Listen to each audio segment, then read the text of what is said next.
এটি ছত্তিশগড়ের গড়িয়াবন্ধ ফিঙ্গেশ্বর বন এলাকার ঘটনা। মঙ্গলবার এই এলাকায় চিতাবাঘের বাচ্চাটিকে দেখতে পান গ্রামের বেশ কিছু মানুষ।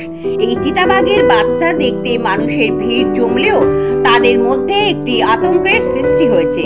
বাচ্চা হলেও এলাকার মানুষের কাছে এটি একটি বিশেষ ভয়ের কারণ। যদি বাচ্চা থাকে তাহলে তার মাও এলাকার মধ্যেই থাকবে, এমনটাই ভেবে এলাকাবাসীর ঘুম উড়েছে। এলাকাবাসীরা বন দপ্তরে খবর দিলে তড়িঘড়ি তারা ছুটে আসে এবং বাচ্চাটিকে যাতে সুস্থভাবে পুনরায় জঙ্গলে ফেরানো যায় তার জন্য যথেষ্ট চেষ্টাও করছে।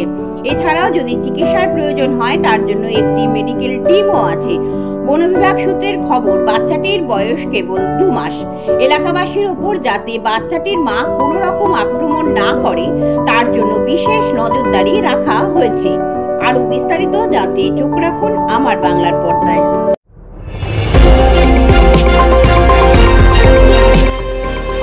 আমার বাংলা, সঙ্গে থাকুন, সঙ্গে রাখুন আমার বাংলা।